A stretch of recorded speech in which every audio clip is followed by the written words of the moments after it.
കൂട്ടുകാരെ, ഇന്ന് നമ്മൾ പഠിക്കാൻ പോകുന്നത് കേരള ടൂറിസം ഡെവലപ്മെൻറ്റ് കോർപ്പറേഷൻ 2023 അവസാനത്തോടെ നടത്തിയ 181/2023 കാറ്റഗറി നമ്പറിലെ ക്വസ്റ്റ്യൻ പേപ്പറിൻ്റെ രണ്ടാമത്തെ ഭാഗമാണ്. ആദ്യത്തെ ഭാഗം നമ്മൾ ഇതിനു മുൻപ് ക്ലാസ് ഇട്ടു. അതിൻ്റെ കണക്റ്റഡ് ഫാക്ട്സ്, റിലേറ്റഡ് ഫാക്ട്സ് പഠിച്ചു. ഇത് രണ്ടാമത്തെ ഭാഗമാണ്. കുറച്ചധികം ചോദ്യങ്ങളൂടി നോക്കാം, അതിന് അനുബന്ധ വിവരങ്ങളും നോക്കാം. ഓക്കെ, നേരെ ക്ലാസ്സിലേക്ക് കയറാം. 11ാമത്തെ ചോദ്യം: താഴെ തന്നിരിക്കുന്നവയിൽ ശരിയായവ തിരഞ്ഞെടുക്കുക. ഓപ്ഷൻ എന്തൊക്കെയാണെന്ന് നോക്കാം. പന്തിഭോജനം ആദ്യമായി ആരംഭിച്ചത് സഹോദരൻ അയ്യപ്പനാണ്. കേരള മുസ്ലിം സമുദായത്തിലെ നവോത്ഥാനത്തിൻ്റെ പിതാവ് എന്നറിയപ്പെടുന്നത് വക്കം മൗലവിയാണ്. മന്നത്ത് പത്മനാഭൻ 1924 വൈക്കം സത്യാഗ്രഹത്തിൽ അവർണർക്ക് പിന്തുണയേകിക്കൊണ്ട് പദയാത്ര നയിച്ചു. സ്ത്രീകളുടെ സ്വാതന്ത്ര്യ പ്രഖ്യാപനത്തിൻ്റെ ഭാഗമായി നടന്ന കല്ലുമാല സമരത്തിന് ആഹ്വാനം ചെയ്തത് അയ്യങ്കാളിയാണ്. ശരിയായവ ഏതാണെന്നാണ് ചോദിച്ചത്. പന്തിഭോജനം നമുക്കറിയാം, പന്തിഭോജനം തൈക്കാട് അയ്യയാണ് അല്ലേ. ബാക്കി മുസ്ലിം നവോത്ഥാനത്തിൻ്റെ പിതാവ് എന്നറിയപ്പെടുന്ന വക്കം അബ്ദുൽ ഖാദർ മൗലവി തന്നെയാണ്. 1924 മന്നത്ത് പത്മനാഭൻ വൈക്കം സത്യാഗ്രഹത്തിൽ അവർണർക്ക് പിന്തുണയേകിക്കൊണ്ട് പദയാത്ര നയിച്ചു. ശരിയാണല്ലേ. അടുത്തത് കല്ലുമാല സമരത്തിന് ആഹ്വാനം ചെയ്തത് അയ്യങ്കാളിയാണ്. അപ്പോൾ അത് മൂന്നുമാണ് ശരി. BCD ശരിയാണ്. ഒന്നാമത്തെ പന്തിഭോജനം തൈക്കാടയ്യ. നമുക്ക് തൈക്കാടയ്യയെക്കുറിച്ച് ചെറുതായിട്ടൊന്ന് കുറച്ച് ഫാക്ട്സ് ഓർമ്മിക്കാം. ഒന്നാമത്തെ കാര്യം, ഗുരുക്കന്മാരുടെ ഗുരു എന്നറിയപ്പെടുന്നത് തൈക്കാടയ്യയാണ്. ഗുരുക്കന്മാരുടെ ഗുരു എന്നറിയപ്പെടാൻ കാരണം എന്താണെന്ന് ചോദിച്ചാൽ ശ്രീനാരായണ ഗുരു, ചട്ടമ്പി സ്വാമികൾ, അയ്യങ്കാളി തുടങ്ങി ഒത്തിരി പ്രമുഖരുടെ ഗുരു ആയിരുന്നു നമ്മുടെ തൈക്കാടയ്യ. അതുകൊണ്ട് തന്നെ അദ്ദേഹത്തിൻ്റെ ആദ്യത്തെ വിശേഷണം ഗുരുക്കന്മാരുടെ ഗുരു എന്നാണ്. ജനിച്ചത് 1814 നഗലപുരം, തമിഴ്നാട്ടിലുള്ള നഗലപുരം എന്ന സ്ഥലത്ത് 1814 സുബ്ബരായർ എന്ന തൈക്കാടയ്യ ഗുരു ജനിച്ചത്. ശ്രദ്ധിക്കണം, സുബ്ബരായർ അദ്ദേഹത്തിൻ്റെ യഥാർത്ഥ നാമമാണ്. ചോദിച്ച ചോദ്യമാണ് സുബ്ബരായർ. സവർണജാതിക്കാരെയും അവർണജാതിക്കാരെയും ഉൾപ്പെടുത്തി ആദ്യമായി പന്തിഭോജനം സംഘടിപ്പിച്ച സാമൂഹിക പരിഷ്കർത്താവാണ് തൈക്കാട് അയ്യ ഗുരു. അതാണ് ഇവിടുത്തെ ചോദ്യം അല്ലേ. അപ്പോൾ പന്തിഭോജനം സംഘടിപ്പിച്ചത് ആരാണ്? തൈക്കാട് അയ്യ ഗുരുവാണ്. തിരുവിതാംകൂറിലെ ആദ്യത്തെ MA ബിരുദധാരിയായ മനോന്മണിയും സുന്ദരൻ പിള്ളയുടെ സഹായത്തോടെ ഇദ്ദേഹം തൈക്കാട് അയ്യ ഗുരു സ്ഥാപിച്ച സംഘടനയാണ് ശൈവപ്രകാശ സഭ. ഇമ്പോർട്ടൻ്റ് ആണ്. ശൈവപ്രകാശ സഭ ആര് സ്ഥാപിച്ചു എന്ന് ചോദിക്കാറുണ്ട്. തൈക്കാട് അയ്യ ഗുരു. കൂട്ടുകാരെ, കഴിഞ്ഞ ക്ലാസ്സിൽ നമ്മൾ സമപന്തി ഭോജനത്തെയും പ്രീതി ഭോജനത്തെയും പറ്റിയൊക്കെ സംസാരിച്ചിരുന്നു. ആരാണ് സമപന്തി ഭോജനവും പ്രീതി ഭോജനവും സംഘടിപ്പിച്ചത്? പറയാവോ? മിശ്രഭോജനം സംഘടിപ്പിച്ചത് സഹോദരൻ അയ്യപ്പനാണ്. എന്നാൽ പന്തി ഭോജനവും സമപന്തി ഭോജനവും പ്രീതി ഭോജനവും അത് എന്താണെന്ന് അറിയാവുന്നവർ കമൻറ്റ് ബോക്സിൽ പറയൂ. അടുത്ത ചോദ്യം 12. പ്രകാശം പരത്തുന്ന പെൺകുട്ടി എന്നത് ആരുടെ പ്രശസ്ത കൃതിയാണ്?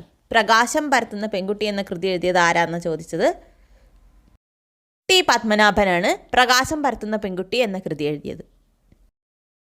അടുത്ത ചോദ്യം 13. കാരക്കോറം, ലഡാക്ക്, സസ്കർ എന്നീ പർവ്വതനിരകൾ ചേർന്നതാണ് ഡാഷ്. കാരക്കോറം, ലഡാക്ക്, സസ്കർ എന്നീ പർവ്വതനിരകൾ ചേർന്നതാണ് ട്രാൻസ് ഹിമാലയാസ്.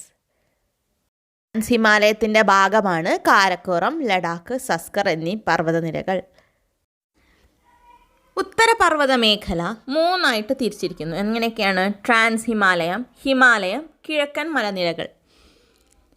ഉത്തരപർവ്വത മേഖല 3ആയിട്ട് തരം തിരിച്ചിരിക്കുന്നു. ട്രാൻസ് ഹിമാലയം, ഹിമാലയം, കിഴക്കൻ മലനിരകൾ. ചോദ്യത്തിലുള്ളത് ട്രാൻസ് ഹിമാലയത്തിൻ്റെ ഭാഗം ഏതൊക്കെയാണെന്നാണ്.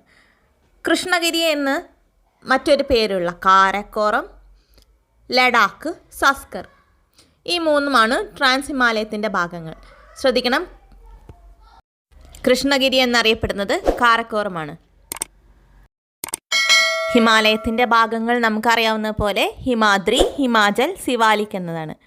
ഹിമാലയത്തിൻ്റെ ഭാഗങ്ങൾ ഹിമാദ്രി, ഹിമാചൽ, സിവാലിക്. ഇനി കിഴക്കൻ മലനിരകളിൽ എന്തൊക്കെയാണ്? പട്കായി ബൂം, നാഗ കുന്നുകൾ, മീസോ കുന്നുകൾ, ഗാരോ, ഖാസി, ജയന്തിയ കുന്നുകളൊക്കെ കിഴക്കൻ മലനിരകളുടെ ഭാഗമാണ്. ഇതൊക്കെ SCERTയിലെ പോയിന്റുകളാണ്.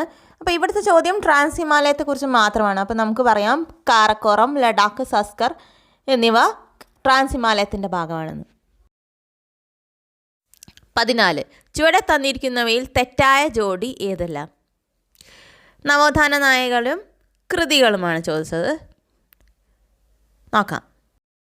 ശ്രീനാരായണ ഗുരുവിൻ്റെ കൃതിയാണോ ഗജേന്ദ്രമോക്ഷം വഞ്ചിപ്പാട്ട് എന്നാണ് ചോദ്യം. VT ഭട്ടതിരിപ്പാട് എഴുതിയതാണോ കരിഞ്ചന്ത? കുമാരനാശാൻ എഴുതിയതാണോ നിജാനന്ദ വിലാസം? നിത്യചൈതന്യയതിയുടെ കൃതിയാണോ ലങ്കാമർദ്ദനം? ഇതൊക്കെയാണ് നമുക്ക് പരിശോധിക്കേണ്ടത്. നോക്കാം നമുക്ക്.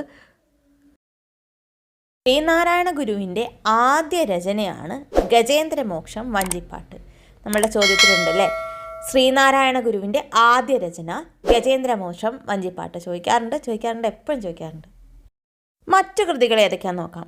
ആത്മോപദേശ ശതകം, ദൈവദശകം, നവമഞ്ജരി, ജനനീ നവരത്നമഞ്ജരി, ദർശനമാല, അദ്വൈത ദീപിക, അനുകമ്പാദശകം, ജാതി ലക്ഷണം, ജാതി നിർണയം, നിർവൃതി പഞ്ചകം, ജീവകാരുണ്യ നിരൂപണം.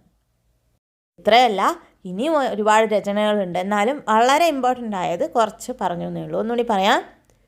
ആത്മോപദേശ ശതകം, ദൈവദശകം, നവമഞ്ജരി, ജനനീ നവരത്നമഞ്ജരി, ദർശനമാല, അദ്വൈത ദീപിക, അനുകമ്പാദശകം, ജാതി ലക്ഷണം, ജാതി നിർണയം, നിർവൃതി പഞ്ചകം, ജീവകാരുണ്യ പഞ്ചകം. ശ്രീനാരായണ ഗുരുവിൻ്റെ ഇത്ര കൃതിയെങ്കിലും നിർബന്ധമായി പഠിച്ചിരിക്കുക. ഓപ്ഷൻ VT ആണല്ലേ. VT ഭട്ടതിരിപ്പാടിൻ്റെ കൃതികൾ ഏതൊക്കെയാണെന്ന് നോക്കാം. ആദ്യത്തേതും ഇമ്പോർട്ടൻറ്റും കണ്ണീരും കിനാവും, ദക്ഷിണായനം, കരിഞ്ചന്ത, എൻ്റെ മണ്ണ്, കർമ്മവിഭാഗം, ജീവിത സ്മരണകൾ, വിശക്കാത്ത ദൈവവും വിശക്കുന്ന മനുഷ്യരും, കാലത്തിൻ്റെ സാക്ഷി. ഇവിടെ ചോദിച്ചത് ഏതാ? കരിഞ്ചന്തയാണ്. സ്നേഹഗായകൻ കുമാരനാശാൻ്റെ കൃതികളാണ് നോക്കുക. ശ്രീബുദ്ധചരിതം, പ്രരോദനം, AR രാജരാജവർമ്മയുടെ മരണത്തിൽ അനുശോചിച്ചുകൊണ്ട് ആശാൻ എഴുതിയതാണ് പ്രരോദനം. മാപ്പിള ലഹളയുടെ പശ്ചാത്തലത്തിൽ എഴുതിയതാണ് ദുരവസ്ഥ. മാറ്റുവിൻ ചട്ടങ്ങളെ എന്ന പ്രശസ്തമായ വരികൾ ദുരവസ്ഥ എന്ന കൃതിയിലുള്ളതാണ്. നോട്ട് ചെയ്ത് വെക്കണേ. ലൈല മജ്നു എന്ന കൃതി പ്രചോദനമായിക്കൊണ്ട് എഴുതിയതാണ് ലീല എന്ന കൃതി. ബുദ്ധ സന്യാസിമാരായ ആനന്ദനെയും ഉപഗുപ്തനെയും കഥാപാത്രങ്ങളാക്കി ആശാൻ രചിച്ചതാണ് ചണ്ഡാല ഭിക്ഷുകി, കരുണ എന്നീ കൃതികൾ. ആശാൻ്റെ അവസാനത്തെ രചന ഏതാണെന്ന് ചോദിച്ചാൽ അത് കരുണയാണ്. ചോദിച്ച ചോദ്യമാണ്. കുട്ടികൾക്ക് വേണ്ടി രചിച്ചതാണ് പുഷ്പവാടി. കൃതികൾ ഒന്ന് ഓടിച്ചു നോക്കാം. ശ്രീബുദ്ധചരിതം, പ്രരോദനം, ദുരവസ്ഥ, ലീല, കരുണ, പുഷ്പവാടി, ചണ്ഡാല ഭിക്ഷുകി, നളിനി. ശ്രീബുദ്ധചരിതം, ബുദ്ധചരിതം, ചൈത്രബുദ്ധൻ എന്ന് 3 പുസ്തകങ്ങളുണ്ട്. നവോത്ഥാന നായകരെ പഠിക്കുമ്പോൾ നമുക്ക് പഠിക്കാൻ 3 പേര് എഴുതിയതാണ്. ശ്രദ്ധിക്കുക, ഇവിടെ ആശാൻ എഴുതിയത് ശ്രീബുദ്ധചരിതമാണ്. പണ്ഡിറ്റ് KP കറുപ്പൻ്റെ നാടകങ്ങളാണ് ലങ്കാമർദ്ദനം, ബാലകലേശം, പഞ്ചവടി, ധ്രുവചരിതം എന്നിവ. കൂടാതെ അനവധി രചനകളുമുണ്ട്. ജാതിക്കുമ്മി, ആചാരഭൂഷണം, ശ്രീബുദ്ധൻ ആരുടെയാണ്? KP കറുപ്പൻ്റെ. ശ്രീബുദ്ധചരിതം ആരുടേതാണ്? അറിയാലോ, കുമാരനാശാൻ്റെ. അപ്പോൾ ഇവിടെ ഉത്തരം എന്താ വരിക? ശ്രീനാരായണ ഗുരുവിൻ്റെ ഗജേന്ദ്രമോക്ഷം വഞ്ചിപ്പാട്ട്, VT ഭട്ടതിരിയുടെ കരിഞ്ചന്ത, നിജാനന്ദ വിലാസം കുമാരനാശാൻ്റെ അല്ല, അത് ചട്ടമ്പി സ്വാമികളുടെയാണ്. ലങ്കാമർദ്ദനം എന്നത് KP കറുപ്പൻ്റെ നാടകമാണ്. അടുത്ത ചോദ്യം 15. ഇന്ത്യാ ചരിത്രത്തിലെ നിശബ്ദനായ വിപ്ലവകാരി എന്ന് സരോജിനി നായിഡു വിശേഷിപ്പിച്ച കേരളത്തിലെ നവോത്ഥാന നായകൻ ആര്? ഇന്ത്യാ ചരിത്രത്തിലെ നിശബ്ദനായ വിപ്ലവകാരി എന്ന് സരോജിനി നായിഡു ആരാണ് വിശേഷിപ്പിച്ചത്? സരോജിനി നായിഡു വിശേഷിപ്പിച്ചത് ആരെയാണ്?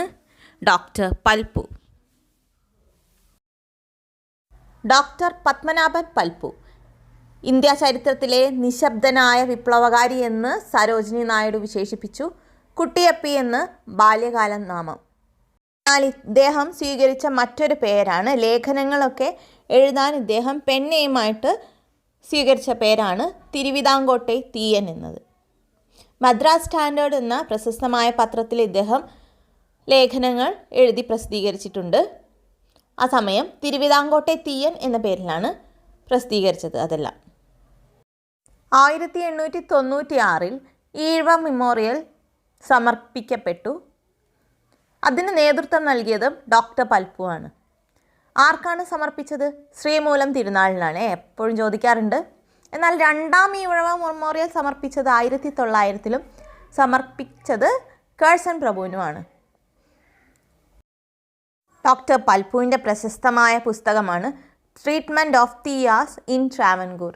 Treatment of Thiyyas in Travancore എഴുതിയതാരാണ്? ഡോക്ടർ പത്മനാഭൻ പൽപു. അടുത്ത ചോദ്യം 16. താഴെ കൊടുത്തിട്ടുള്ള സ്ഥലങ്ങളും അവയുടെ പ്രത്യേകതകളും തിരിച്ചറിയുക. താഴെ കൊടുത്തിരിക്കുന്ന സ്ഥലങ്ങളും അവയുടെ പ്രത്യേകതകളും തിരിച്ചറിയുക. സ്ഥലങ്ങൾ ഏതൊക്കെയാണ്? ഝാറിയ, സുന്ദർബൻ, റാവത്ബട്ട, ഫോർട്ട് ഗ്ലാസ്റ്റർ. ഇന്ത്യയിലെ ഏറ്റവും വലിയ കൽക്കരിപ്പാടമാണ് ഝാറിയ. അപ്പോൾ ഝാറിയ എന്താണ്? കൽക്കരിപ്പാടം. ഏറ്റവും വലിയ കണ്ടൽ കാടുകൾ എവിടെയാണെന്ന് ചോദിച്ചാൽ പശ്ചിമ ബംഗാളിലെ സുന്ദർബൻസിലാണ്. അപ്പോൾ സുന്ദർബൻസ് എന്താണ്? കണ്ടൽ കാടുകളാണ്. റാവത്ബട്ട രാജസ്ഥാനിൽ സ്ഥിതി ചെയ്യുന്ന ആണവോർജ നിലയമാണ്. എവിടെയാണ് സ്ഥിതി ചെയ്യുന്നത് ചോദിച്ചിട്ടുണ്ട്. റാവത്ബട്ട, രാജസ്ഥാൻ. ഇന്ത്യയിലെ ആദ്യത്തെ പരുത്തി തുണി മില്ലാണ് ഫോർട്ട് ഗ്ലോസ്റ്റർ. അപ്പോൾ അങ്ങനെയാണ് അത് മാച്ച് ചെയ്തിരിക്കുന്നത്. ഝാറിയ കൽക്കരിപ്പാടം, സുന്ദർബൻസ് കണ്ടൽ കാടുകൾ, റാവത്ബട്ട ആണവോർജ നിലയം, ഫോർട്ട് ഗ്ലോസ്റ്റർ പരുത്തി തുണി മിൽ. അടുത്ത ചോദ്യം 17. വരും തലമുറയ്ക്ക് അവരുടെ ആവശ്യങ്ങൾ നിറവേറ്റാനുള്ള കഴിവിൽ കുറവ് വരാതെ ഇന്നത്തെ തലമുറ അവരുടെ ആവശ്യങ്ങൾ നിറവേറ്റുന്ന സമീപനമാണ് സുസ്ഥിര വികസനം. സുസ്ഥിര വികസനത്തെക്കുറിച്ച് ഇത്തരം ഒരു നിർവചനം നൽകിയ കമ്മീഷൻ ഏത്? ബ്രണ്ട്ലാൻഡ് കമ്മീഷൻ.